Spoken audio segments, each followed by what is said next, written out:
देवेंद्र सरिता गंगाधरराव फडणवीस ईश्वर साक्ष शपथ घेतो की महाराष्ट्र राज्याचा मुख्यमंत्री म्हणून माझ्या विचारार्थ आणली जाईल किंवा मला ज्ञात होईल अशी कोणतीही बाब असा मुख्यमंत्री म्हणून माझी कामे यथायोग्य पार पाडण्यासाठी आवश्यक असेल ते खेरीज करून एरवी मी कोणत्याही व्यक्तीला किंवा व्यक्तींना प्रत्यक्षपणे वा अप्रत्यक्षपणे कळवणार नाही किंवा त्यांच्याकडे उघड करणार नाही।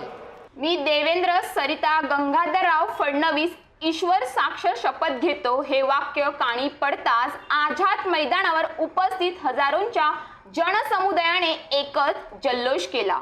जनतेने विधानसभा निवडणुकीत महायुतीच्या पदरात भरभरून मतांचे दान टाकल्यानंतर काल आझाद मैदानावर नव्या सरकारचा शपथविधी सोहळा पार पडला।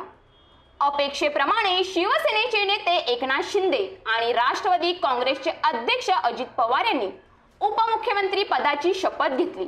राज्यपाल CP राधाकृष्णन यांनी त्यांना पद आणि गोपनीयतेची शपथ दिली। येत्या बुधवारी राज्य मंत्रिमंडळाचा विस्तार होण्याची शक्यता आहे। राज्याचे 21वे मुख्यमंत्री म्हणून देवेंद्र फडणवीस यांनी काल तिसऱ्यांदा मुख्यमंत्री पदाची शपथ घेतली।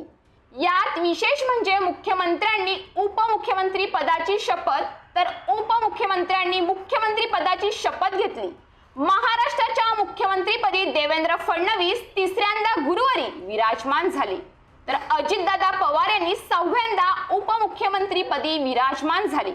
महायुती सरकारचा गुरुवारी भव्य दिव्य शपथविधी समारोह झाला। त्यानंतर सर्व ठिकाणाहून त्यांच्यावर शुभेच्छांचा वर्षाव होत आहे तर काही ठिकाणी फटाके फोडून रॅली काढून जल्लोष साजरा करत आहेत। संपूर्ण महाराष्ट्रात भारतीय जनता पार्टीचे कार्यकर्ते अनेक ठिकाणी निघालेल्या रॅलीमध्ये उपस्थित होते। महाराष्ट्र राज्याच्या मुख्यमंत्रीपदी बसणे म्हणजे आता काटेरी खुर्चीवर विराजमान होण्यासारखे आहे। देवेंद्र फडणवीस महाराष्ट्राच्या खुर्चीवर पुन्हा विराजमान झाले ही त्यांची जिद्द होतीच।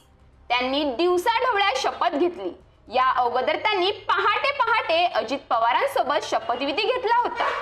प्रचंड बहुमतानंतर घेतलेली मुख्यमंत्री पदाची शपथविधी हा युती सरकारच्या मते त्यांच्या कामाची पावती आहे, लाडकी बहिणींचा विजय आहे।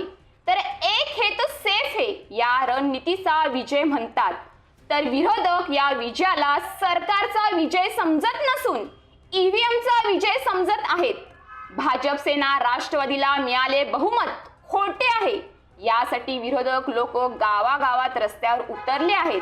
न्यायालय, निवडणूक आयोग, ईव्हीएम या त्रिवेणी संगमतातून महाराष्ट्रात नवे राज्य आले असा देखील मोठ्या प्रमाणावर आरोप विरोधकांकडून केला जात आहे। तरीही कायद्याचे राज्य आहे की ईव्हीएमचे राज्य आहे असा देखील मोठ्या प्रमाणावर आरोप केला जात आहे।